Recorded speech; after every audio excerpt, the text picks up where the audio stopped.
اور غزوہ احد میں رسول اللہ صلی اللہ علیہ وآلہ وسلم کافروں میں سے کسی نے یوں پتھر مارا، آپ کو یوں لگا، آپ جو ہے وہ پیچھے کی طرف وہ کچھ کے بل گرے اور پھر آپ کے دندان مبارک بھی شہید ہوئے۔ تو اگر انبیاء خالق ہوتے، معبود ہوتے، تو کوئی ان کو زخمی نہ کر سکتا ہوتا۔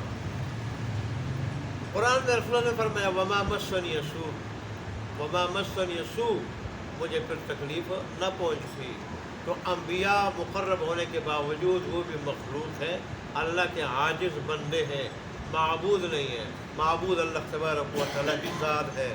ایسے ہی اولیاء تو پھر ان سے درجے میں بہت کم ہیں، وہ بھی معبود نہیں، اللہ کے مقرب بندے ہیں، لیکن معبود وہ بھی نہیں، معبود ایک ذات۔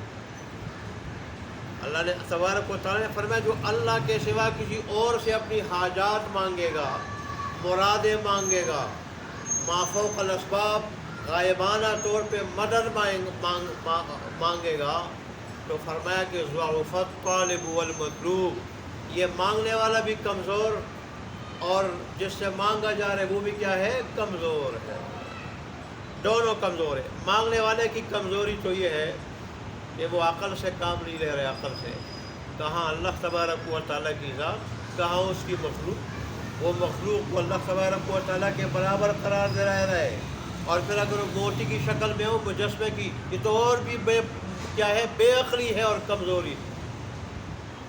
اور ظاہر مطلوب جس سے مانگا جا رہا ہے وہ تو کمزور ہے ہی، اگر مورتی ہے تو بالکل بے جان ہے، انسانوں کے ہاتھ کا تراشیدہ، اور اگر وہ انسانوں میں سے کوئی ہے تو ہے مخلوق، پھر بھی مخلوق ہے، خالق کے مقابلے میں انتہائی کمزور ہے وہ۔ اس لیے اللہ تبارک و تعالیٰ نے فرمایا کہ ایک اللہ تبارک و تعالیٰ کو پکارو، اسی سے مانگو اپنی حاجات بھی، ضروریات بھی، اور اسی کی عبادت کرو۔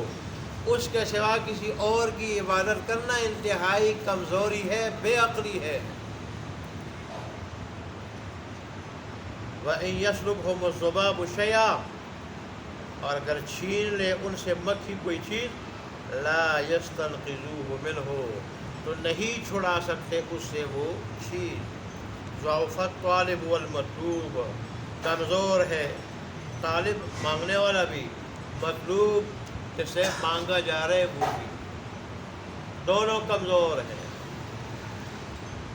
پھر آگے اللہ تبارک و تعالیٰ نے فرمایا ما قدر اللہ حق قدرہ، تعظیم نہیں کی ان لوگوں نے اللہ کی جیسے اس کی تعظیم کرنے کا حق۔ جیسے مشرکوں سے بات کی جاتی ہے وہ کہتے ہیں اللہ کو مانتے ہیں، ظاہر اللہ کو تو سکھ بھی مانتے ہیں، اللہ کو تو ہندو مانتے ہیں، لیکن جیسے ماننا چاہیے ایسے نہیں مانتے۔ اللہ تبارک و تعالیٰ کو مان کے اس کا شریک ٹھہرانا یہ نہ ماننے کے مترادف ہے، اور جیسے اللہ کے ماننے کا حق ہے اس طرح نہ ماننا ہے۔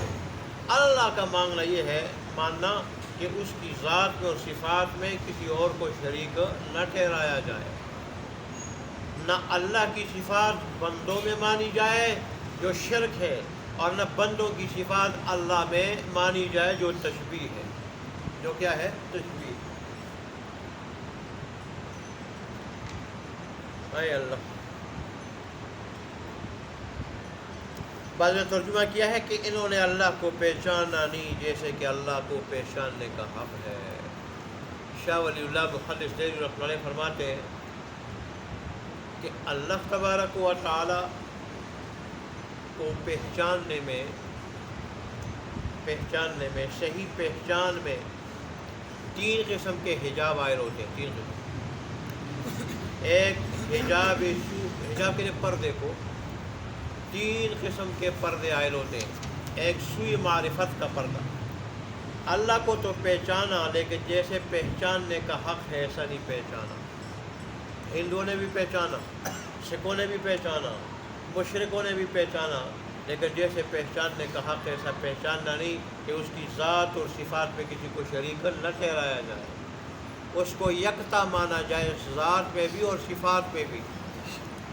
ایسا ہی دوسرا جو حجاب ہے، حجاب اتباع ہے، کہ انسان مادی چیزوں میں، دنیا کی مادی چیزوں میں اور دنیا کی نعمتوں میں اتنا منہمک ہو جائے کہ اللہ تبارک و تعالیٰ کو بھول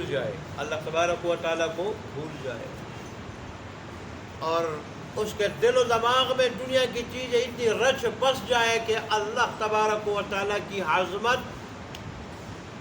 اور اللہ تبارک و تعالیٰ کی محبت جیسے وہ دل و دماغ میں بٹھانی چاہیے ایسا نہیں بٹھا سکتے انسان، اور اس ذات سے اس طرح غفلت میں پڑ جاتا ہے۔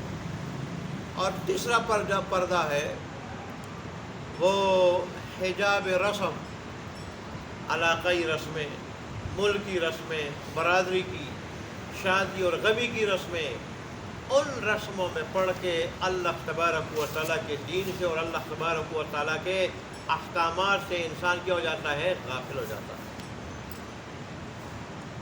اس لیے تو رب کہہ رہے ہیں کہ ان لوگوں نے اللہ کو ایسا نہیں پہچانا جیسے پہچاننے کا حق ہے، اللہ کی ایسی تعظیم نہیں کی جس طرح تعظیم کرنے کا حق ہے۔ اللہ کی حقیقی تعظیم تو یہ ہے کہ اللہ کے حکم پہ ساری چیزوں کو لوٹا دے، جہاں مادی چیزوں کو لوٹا دے وہاں رسم و رواج کو بھی لوٹا دے، قربان کر دے، اور اللہ کے حکم کو اور اللہ کے حبیب کے طریقوں کو لے دے۔ ان اللہ لقوی عزیز، بے شک اللہ تبارک و تعالیٰ بہت بڑی قوت کا مالک ہے اور سب پہ غالب ہے۔ تو کہاں وہ غالب ذات، وہ قوت والی ذات، اور کہاں یہ بے جان مورتیاں، مجسمے یا کمزور مخلوق؟ اللہ کے ساتھ یہ کیا کر رہے ہیں؟ برابر ٹھہرا رہے ہیں۔ آگے پھر اللہ تبارک و تعالیٰ نے اپنی ایک بڑی نعمت کا ذکر فرمایا ہے کہ اللہ تبارک و تعالیٰ جب چاہتا ہے تو فرشتوں میں سے یا انسانوں میں سے کسی کو رسول بنا دیتا، اپنا پیغام بندوں تک پہنچانے والا۔ فرشتے تو سارے اللہ کے مقرب مخلوق ہے، نورانی مخلوق ہے، لیکن ان میں جو اللہ کا پیغام اس کے بندوں تک یعنی پیغمبروں تک پہنچاتے ہیں وہ سب سے افضل ہے، جیسے جبرائیل امین وغیرہ، وہ سب سے افضل ہے۔ اور آگے اسی طرح بندوں میں جو اللہ کے رسول ہیں اور نبی ہیں وہ سب سے افضل، فرشتے ان تک پہنچاتے وہ پھر بندوں تک پہنچاتے ہیں۔ اس لیے اللہ تبارک و تعالیٰ اللہ یصطفی، اللہ تبارک و تعالیٰ چنتا ہے من الملائکۃ فرشتوں سے، رسول ومن الناس اور انسانوں میں سے بھی، ان اللہ سمیع بصیر، بے شک اللہ تبارک و تعالیٰ سب کچھ سننے والا اور سب کچھ دیکھنے والا ہے۔ اور یوں بھی ترجمہ کر سکتے ہیں ہر وقت ہر جگہ سننے والا اور ہر وقت اور ہر جگہ دیکھنے والا ہے۔ انسان کبھی دیکھتا ہے کبھی نہیں دیکھتا، یہ روشنی میں دیکھتا ہے اندھیرے میں نہیں دیکھ سکتا، یہ نزدیک دیکھتا ہے دور نہیں دیکھ سکتا، یہ پردے کے بغیر دیکھ لیتا ہے پردے کے پیچھے سے نہیں دیکھ سکتا، لیکن اللہ تبارک و تعالیٰ ہر وقت ہر جگہ دیکھتا ہے، ہر وقت ہر جگہ سنتا ہے۔ لہذا بندے اپنے آپ کو دیکھ کے اپنے آپ پر اللہ کو قیاس نہ کرے، اللہ سے کوئی بات کوئی کام مخفی نہیں ہے۔ اور پھر یہ بھی یعلم ما بین ایدیہم، اللہ جانتا ہے جو کچھ انسانوں کے سامنے ہے، وما خلفہم اور جو کچھ ان کے پیچھے ہے، ان کے پچھلے حالات اور اعمال بھی اللہ جانتا ہے، اور ان کے موجودہ اعمال حالات بھی اللہ جانتا ہے، اور آگے آنے والے کیا اعمال انجام دیں گے اللہ کو ان کا بھی پتہ۔ وَإِلَى اللَّهِ تُرْجَعُ الْأُمُورُ، اور یہ خیال رکھے ہر انسان کہ سارے کام رب کی طرف لوٹتے ہیں۔ جتنے بھی انسان کام کر رہے ہیں، اعمال کر رہے ہیں، کام کر رہے ہیں دنیا میں، یہ کہاں جاتے ہیں؟ رب کے پاس جاتے ہیں۔ آسمان میں سب کے اعمال کے لیے دروازے ہیں، تو ان دروازوں سے یہ رب کے پاس جاتے ہیں، اور وہاں انسان کا ریکارڈ جمع ہوتا ہے، رب جانتا بھی ہے، اور پھر جو ہے فرشتوں کے لیے یہ اعمال بھی اوپر جاتے ہیں۔ تو اللہ فرماتے ہیں اور پھر قیامت کے دن یہ سارے کے سارے اعمال حضرت انسان کے سامنے آ جائیں گے، کام آ جائیں گے۔